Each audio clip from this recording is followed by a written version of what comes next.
readers, really? Yes. I know, I just told him I'm gonna embarrass you. I'm no longer No, 26-year-old. I love the pages. I love the pages. No, I love it. There's no word I use, but it's.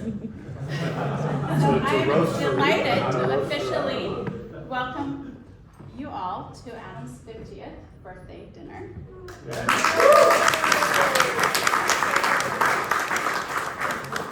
Our hearts brim with joy to have so many cherished friends and family here. Adam might not want me to say this, but this celebration exists solely because of all of you. As you all know, Adam is incredibly selfless and avoids any form of personal attention. He said no to having this kind of celebration, like many times. I asked many times. But he finally agreed to his birthday dinner only if all of you would attend. It's true. He literally is like, okay, no, but here's the list here. So thank you. You hold a special place in Adam's life, with each of you entering in different stages. Since his very first birthday, while others joined along the journey. Yet you are all profoundly cherished as pivotal figures in Adam's world. You likely recognize his array of exceptional qualities. He's brilliant, humble, compassionate, and loving. He's an amazing son, husband, and father. Yet he may not be aware of some endearing idiosyncrasies that accompany these remarkable traits. Adam, you're a fascinating contradiction. You have an extraordinary ability to be punctual, sticking to your promised time down to the minute. If you say you'll be there at 8:03, I know you'll arrive precisely then. Like I'll say, just say 8:05, and he's like, why, it's just a number. How you manage such precision is a mystery, considering your undeniable struggle with directions.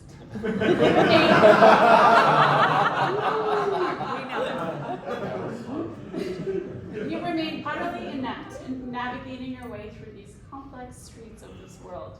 The kids and I used to lose you all the time in the airport because you would just wander off aimlessly. To mitigate this predicament, we bought you a vibrant red backpack so that we could easily spot you in the crowd. It's true. Surprisingly, you embraced this practical solution and now willingly wear it. Since then, things have been better and we haven't encountered any major issues. However, you still get lost occasionally when dropping off or picking up the kids. But you're resourceful and find creative ways and discover new routes to their activities. The weekends can be particularly challenging as the kids have numerous play dates. Sometimes you end up showing up at the wrong friend's house to collect the kids. Like this happens. Has this not happened? Wait. This happened. 4 hours ago, Rita's almost perfect. But it's okay. The kids There's two libraries in Wellesley. The kids had a piano recital. I had to go ahead with the kids. Rita had some stuff to do. And Rita texted me, she's like, I'm 8 minutes away. Are they starting on time? Will I be okay? I'm really concerned. I want to be there for the kids. Plenty of time, honey, you're fine. Then it's a whatever time, 3 o'clock, 2:52, she texted me, I'll be there my GPS says I'll be there in 3 minutes. 3 minutes later, she's like, oh shit, I went to the wrong library, which is where the piano was. I'm gonna be there like 11 minutes late now. So There's two libraries in Wellesley. I put in Wellesley and Waze. Wellesley. Fine. The point, she's almost perfect. There's one example I can push it back upon her where she got 2 directions wrong. It's maybe the first time in 17 years. Okay, honey, as long as you're bringing the right children back to us and no one is coming to our house looking for their kids, then this just shows how involved you are in our children's lives. Making mistakes could only happen because of your incredible dedication and familiarity with our friends. You know how astounding I find your intellect to be, but you might not know how exasperating it could be to me. You possess an encyclopedic knowledge that could easily secure your victory on a game show like Jeopardy. The sheer volume of facts and details you remain is mind-boggling. It's a mystery how you absorb such vast amounts of information, but your mom claims it stems from your childhood fascination with reading encyclopedias for pure enjoyment. Right? Like you did this, I think, right? Melissa, did you do this? Okay. You can quickly absorb information from from books and TV shows, even if they're not that great.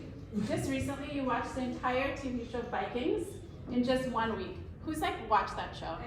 Okay. See, one person and 2 people. Wait, hang on, Brad, did you raise your hand? Brad, was that a raised hand? What is this You about? watch it? It's Okay. like a What's it about? Terrible. It's a terrible TV show. Wait, Dad, you watch it too. My dad watched it, Vikings. Oh, Vikings. Vikings. I heard of Vikings. Yes. So you read books even faster. If I mention a book I've been enjoying for a couple of weeks, you'll sit down and devour it in just a single day. And that can be incredibly frustrating to me if I cannot compare myself. I still haven't finished the book that I told you that you read like a week ago. The one that you guys said, oh, you should read the about the Russian. Once upon a time in Yeah. Russia. Or Moscow. I got that. Not only is it unfair how incredibly intelligent you are, but you're also naturally athletic without needing to work out. Just like you can finish books in no time, you sometimes decide to run 3 miles on a whim just to see if you can do it. And you do it in just 5 minutes. Even when you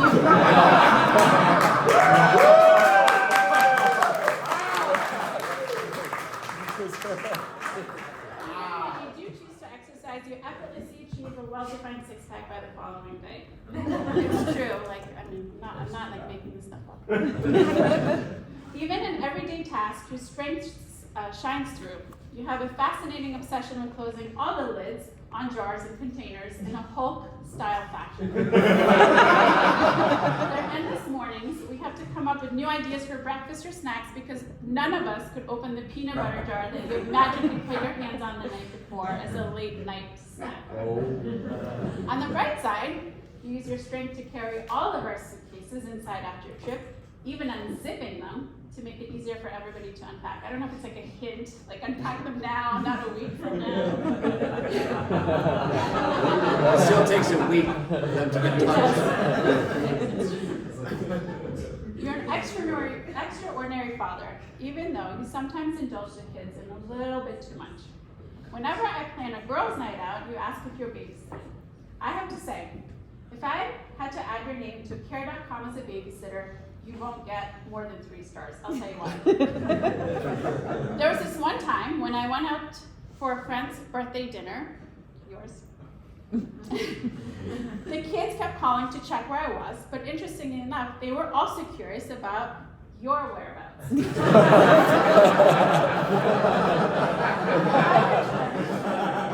When I returned home, I discovered all the kids gathered in the kitchen well past their bedtimes on a school night. Where were you? You had retreated to our bedroom, door closed, engrossed in watching Vikings on your iPad with noise-canceling headphones on.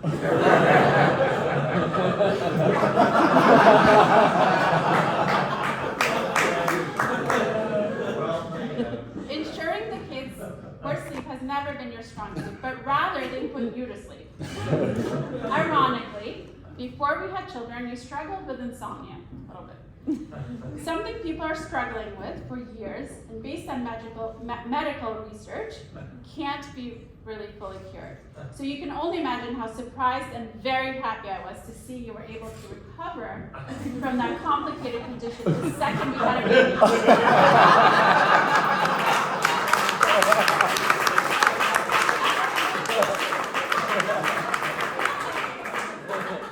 We started sleeping through the night without waking up, and you actually did it really well the nights that were staying early.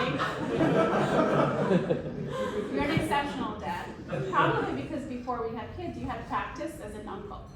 When you and I first met, you were already a remarkable uncle to Melissa's 4 children, the ones that you heard from tonight, Rachel, Zachary, Noah, Rebecca. You made it a point to always call them on their first day of school, attend their sports games, recitals, and birthday parties. I have a vivid memory of when they stayed over at our place and realized that the clothes they brought were a tad too small for them. Being the cool uncle that you are, and having great taste in clothing, we took them down to the clothing store conveniently located in the bottom of our apartment building, which happened to be Jackety, turned into a fun adventure for the kids, even if they do not remember it now. Even now, having your own children and our nieces and nephews having grown into their 20s, you still maintain weekly phone conversations with them. Your bond with your extended family remains strong and enduring. You're an extraordinary person because you genuinely care about everybody you meet. It's remarkable how we often encounter friends you've made before, wherever we go. And if not, you effortlessly make new connections. I remember when we were in South Africa, taking multiple flights, and on one of them, you struck up a conversation with a stranger that lasted the entire 2.5 hours. If you were to see that person again, you would instantly recognize them without a doubt. You know why? Because you go the extra mile to remember everybody you meet. You add their names to your phone contacts and even add their pictures to their contact information, ensure you never forget what they look like. Wait. From LinkedIn, I'm not like, hey, I just met you, take a picture. You even go on LinkedIn. Like, do you know that guy's name? Of course I do, but go ahead. It's amazing to witness your dedication to everybody, including everybody here tonight.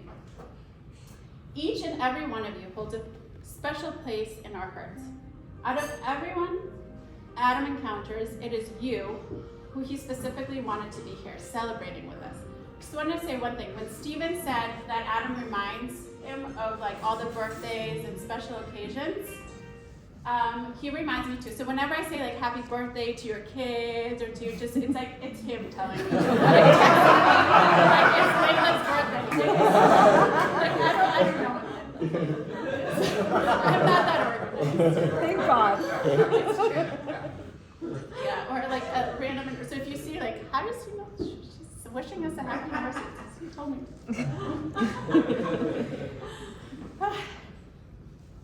We cannot thank you enough for agreeing to join us in making this celebration possible.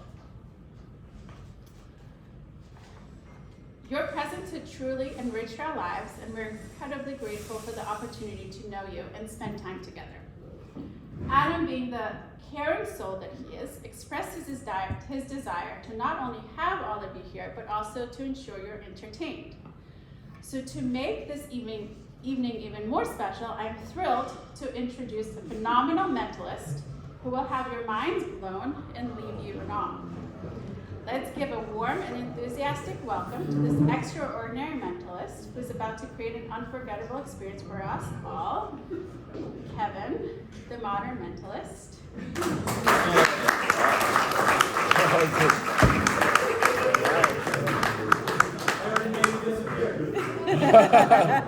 You get paid for that one. Thank you so much. Adam, pleasure to be here. It might be a surprise to you. It is. You're going to analyze me like a type A personality. I can already imagine. You are going to be pretty much like a day trader on Adderall.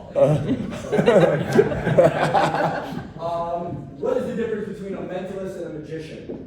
Well, as a mentalist, I'm literally just an overpriced magician. With that though, also I just don't do as many kids parts. That's really what it is. We're going to use psychology. We got all the kids right here. Exactly. Yeah. Before I do what I do, is it fair to say that maybe you have seen a mentalist or maybe you have seen a magician up close like this before? Just by a quick show of hands. Yes. No. With the show of hands of no. Okay, so they're going to not as many bar mitzvahs as everybody else.